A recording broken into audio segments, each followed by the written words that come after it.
Hello friends, welcome back to our channel Chandan Adda. आप लोग कैसे हैं? तो आज फिर मैं एक नया वीडियो के साथ आई हूँ, वो है भारतीय संविधान के बारे में। तो आज हम इसके बारे में बात करेंगे। ये 10 इम्पॉर्टेंट क्वेश्चन है जो कि एसएससी के एग्ज़ाम में आ चुका है और यूपीएससी का जो प्री का एग्ज़ाम होता है उसमें भी आ चुका है। तो ये सारे इंपॉर्टेंट क्वेश्चन हैं जो कि आप रिविज़न करते रहिएगा तो आपको याद भी रहेगा। तो यदि आपको मेरा वीडियो अच्छा लगे तो like, share and subscribe and press bell button to get my all notification. तो आइए क्वेश्चन जानते हैं।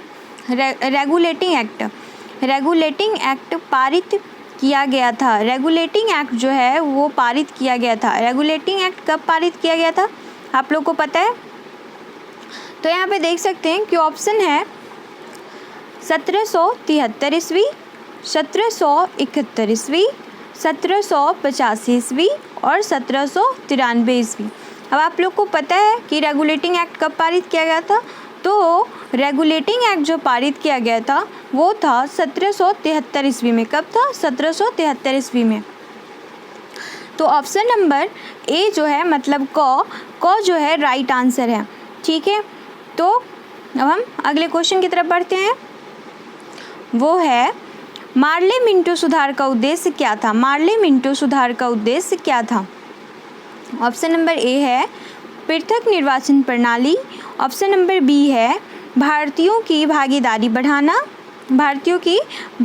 बढ़ाना, युद्ध में सहयोग हेतु तैयार करना और पूर्ण स्वतंत्रता देना। क्या है?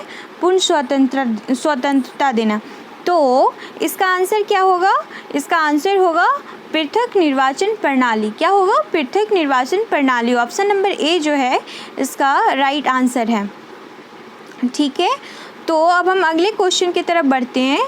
वो है मार्ले मिंटो सुधार बिल किस वर्ष पारित किया गया था? मार्ले मिंटो सुधार बिल किस वर्ष पारित किया गया था? ऑप्शन है यहाँ पर 1905 ईस्वी, 1909 ईस्वी, 1911 ईस्वी और 1920 ईस्वी।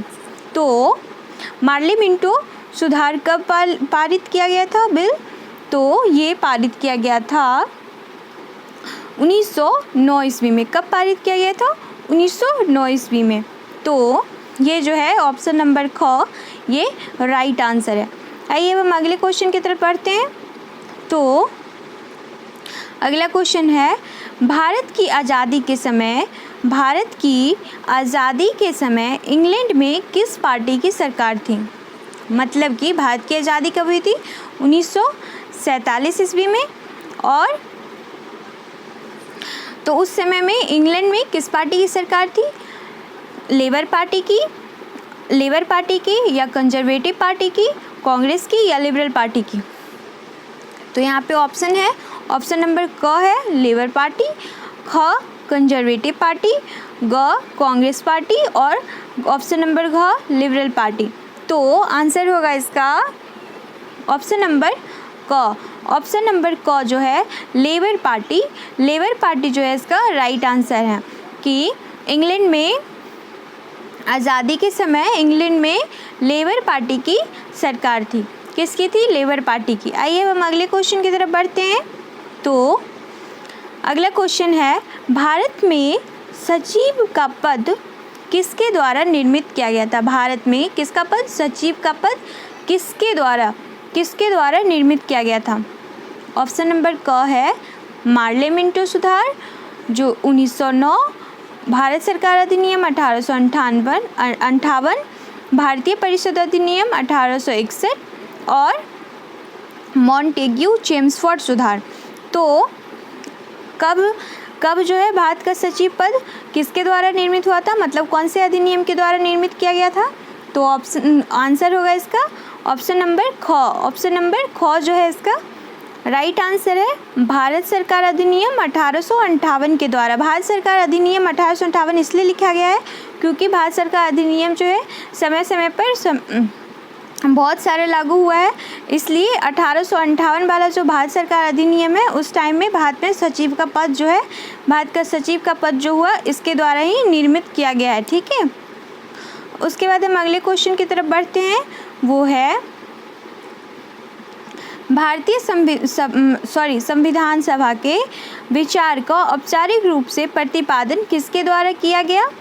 भारतीय संविधान सभा का विचार जो है औपचारिक रूप से किसके द्वारा प्रतिपादन किया गया था? वो ऑप्शन है यहाँ पे मोतीलाल नेहरू, जवाहरलाल नेहरू, एम.एन. राव या महात्मा गांधी।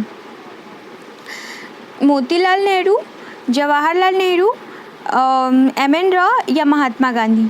तो इसका आंसर क्या होगा? इसका आंसर एम.एन. राव होगा। क्या होगा? एम.एन. राव। तो आप जानते हैं ये सारा जो है इम्पॉर्टेंट क्वेश्चन है, तो सबको आप लोग ध्यान से नोट कीजिएगा। उसके बाद हम बात करते हैं अगले क्वेश्चन की तरफ। अगला क्वेश्चन क्या है? संविधान सभा को किसने मूर्त रूप प्रदान किया? संविधान सभा को किसने मूर्त रूप प्रदान किया था? मतलब कि पूरा रूप जो है किसने प्रदान किया था? तो ऑप्शन नंबर क है महात्मा गांधी, ख मोतीलाल नेहरू, ग एम.एन. राव, घ जवाहरलाल नेहरू। तो इसका राइट आंसर क्या है? जवाहरलाल नेहरू। जवाहरलाल नेहरू जो है वो इसका रूप प्रदान किए थे।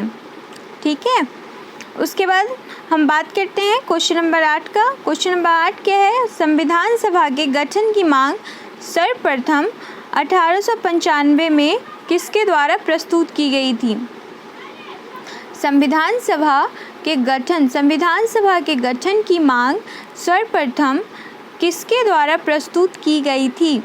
तो ऑप्शन है यहाँ पर क महात्मा गांधी, ख जवाहरलाल नेहरू, ग बी.आर. अम्बेडकर, घ बाल गंगाधर तिलक। तो इसका राइट आंसर होगा घ बाल गंगाधर तिलक। बाल गंगाधर तिलक के द्वारा जो है संविधान सभा का प्रस्ताव प्रस्तुत किया गया था। ठीक है, उसके बाद हम अगले क्वेश्चन की तरफ बढ़ते हैं। क्वेश्चन नंबर 9 क्या है? भारत की संविधान सभा किसके अनुसार गठित की गई थी? भारत की संविधान सभा किसके द्वारा गठित की गई थी? साइमन आयोग का प्रस्ताव, क्रिप्स प्रस्ताव, माउंटबेटन योजना या कैबिनेट मिशन योजना के अंतर्गत जो है ये संविधान सभा गठित की गई थी। तो कौन से प्रस्ताव के द्वारा गठित की गई थी? तो ये जो है ये कैबिनेट मिशन योजना के तहत जो है संविधान सभा गठित की गई थी, कैबिनेट मिशन योजना के तहत। ठीक है, अब हम अगले क्वेश्चन की तरफ बढ़ते हैं। अगला क्वेश्चन है बी.आर. अम्बेडकर का संविधान सभा में निर्वाचन हुआ था। बी.आर. अम्बेडकर का संविधान सभा में निर्वाचन हुआ था पश्चिम बंगाल से, मुंबई प्रेसिडेंसी से, तत्कालीन मध्य भारत से या पंजाब से। तो इसका क्या आंसर होगा? इसका आंसर होगा पश्चिम बंगाल से। क्या होगा? पश्चिम बंगाल से। पश्चिम बंगाल जो है इसका राइट आंसर है कि बी.आर. अम्बेडकर का संविधान सभा में निर्वाचन जो है वो पश्चिम बंगाल से हुआ था। तो ये था आज का वीडियो भारतीय संविधान के 10 इम्पॉर्टेंट क्वेश्चन के बारे में। तो आई होप आपको मेरा वीडियो पसंद आया हो। यदि आपको मेरा वीडियो पसंद आया तो like, share, subscribe and press bell button to get my all notification. Thank you and bye bye.